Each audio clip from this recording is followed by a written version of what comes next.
tricks.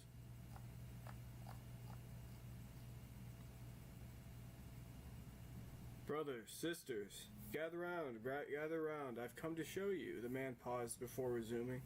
Magic.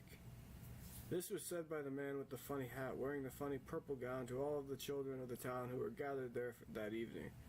Come, he called, let me show you. The parents of the children stood back a ways, but the children eagerly approached this strange man, because he was a magician, come not only to entertain, but bewilder. The parents each seemed skeptical. There were many of them, but the children again did nothing but become ever more excited as the magician prepared to unleash his magic. One boy was particularly interested in the show. His name was Ivan.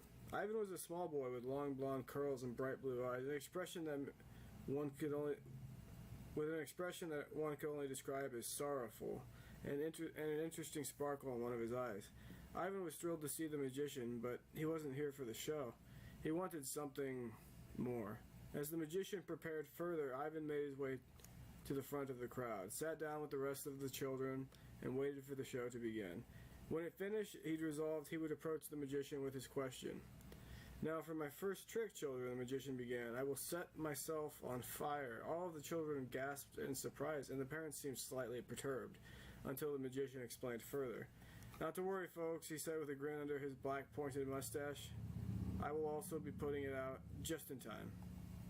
Ivan could hear one of the parents mumble something hostile, but whoever they were soon became quiet as the magician announced loudly that he was about to begin the first trick. There was a lot of anticipation, Ivan surmised, for something that he knew was really only a trick, as the magician had even used the word trick, you know. He didn't really believe in magic except for a part of him that told him that maybe some of it could be real. He lingered his gaze on the magician for a moment, but then looked away and back again.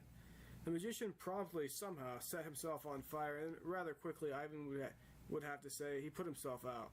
He must have been afraid that he would have gotten burned. Ivan had a grin at that thought, though it wasn't as if he wished for any harm to come to the magician. That was just this little boy's dark sense of humor, nurtured by the absence of his, well, what does that matter for now? The children were having a splendid time, and the parents were thoroughly impressed by the gall of the magician. Now for the next trick. The magician had a stage set behind him. Hopping onto it, he pulled a dirty red curtain that ran across it to one side, revealing behind it a rather large lizard of some kind inside of a glass cage. He stuck his hand through a small hole that was at the side of one of the glass panes, and the large lizard snapped its jaws at it. But just before it could grab a hold of one of his fingers, the magician snatched his hand away and turned back towards his audience. Parents could be heard whispering about what that thing in the cage even was, but most waited anticipatorily anyway. This, said the magician, sensing their unrest, this is a basilisk. One of the parents or some adult in the audience began to laugh. It was a man, he muttered something to the extent of, that's not a basilisk. A basilisk is a giant snake. Ah, said the magician, overhearing the man and raising his pointer finger up to form the number 1. You forget, there are 2 kinds of basilisks. The man in the audience scoffed wherever he was. Watch now as I make it disappear, the magician replied enthusiastically. Ivan rolled his eyes. For an 11-year-old, he was quite the skeptic, despite his ever-growing hopes that at least some of this magician's magic was real. One of these tricks must be real magic, he thought to himself. He had to be the real deal. Grabbing hold of a large piece of fabric colored blue, the magician placed it on top of the cage, enraging the beast within. It rattled the cage, making hissing sounds and something that was akin to a growl, but then nothing. Silence. Ivan looked around at the other children. He could tell that many of them were dumbfounded, but he was still skeptical. Had the magician really made that creature disappear? With one small swooping motion, Ivan found out.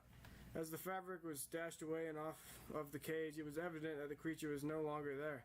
Ivan was perplexed and hopeful again.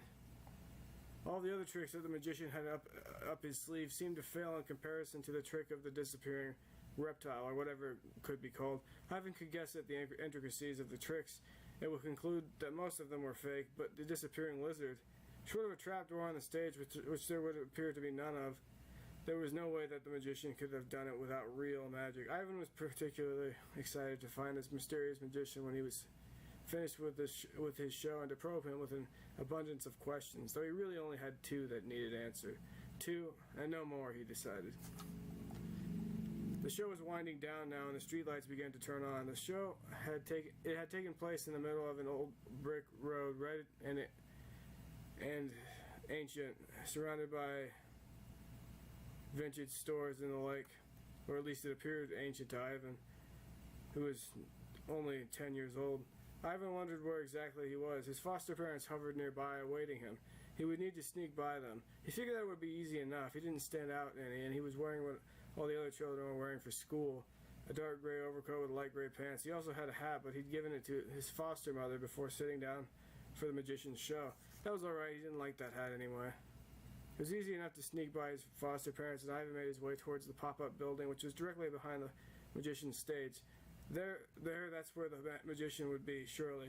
Ivan, determined as ever, made his way towards the creaky wooden door of the structure, which looked like a small hut almost, but was made out of more durable materials than your typical hut. It was meant for traveling. As he opened it, a man's shadow could be seen, and then a face. It was in fact the magician, whatever his name was. Ivan was glad that he had found him, and hardly able to contain himself, blurted out his first question.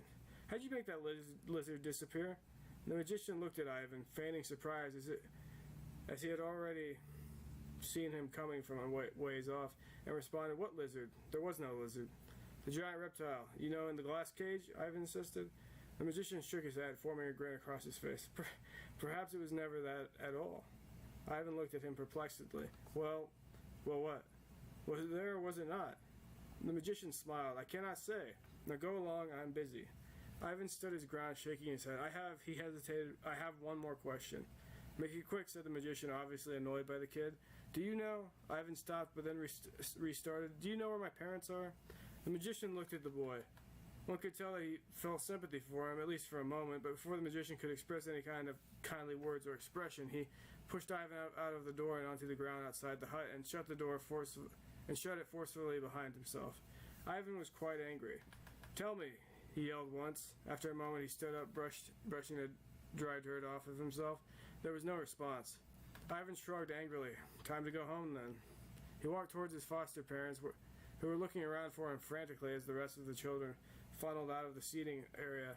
As he approached them, they greeted him with relief and then lectured to him to never do that again, and etc. Yes, ma'am, yes, sir. That's all he could say to them, though he could tell that they were not overly upset with him. That was good. He didn't want anything to happen to him like the last time he'd been punished for misbehaving. "You're so dirty," said Esmeralda. "What happened to you?" "I fell," Ivan lied.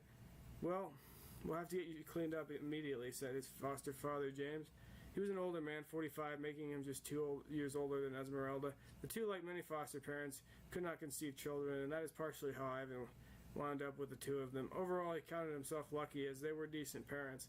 He wondered how many times he must have disappointed them with his shenanigans, and it made him feel guilty, but not guilty enough to stop. "Okay," said Ivan, "let's go home then." With that, the three left for their home, a quaint little brick building next to many other very similar brick buildings. Ivan knew they had been built nearly a century ago, as James had explained that to him on his first day staying with them. It was somewhat interesting, but also quite boring to Ivan. He wanted something more, and he wanted it to be the magician and his magic, but the magician was only a trickster, and he would surely only disappoint the boy. As Ivan laid in bed that evening, he found himself unable to adequately rest, and falling asleep felt next to impossible. He could not stop thinking about his question, and he wondered if the magician would be anywhere nearby. Perhaps he was still there, in his hut. Ivan pondered. Maybe he could find him again. A few moments passed, and Ivan had already made up his mind. Putting some clothes on, homely brown overalls, and a bright white buttoned-up shirt, he grabbed his hat, slipped it on, and was out of the door in moments.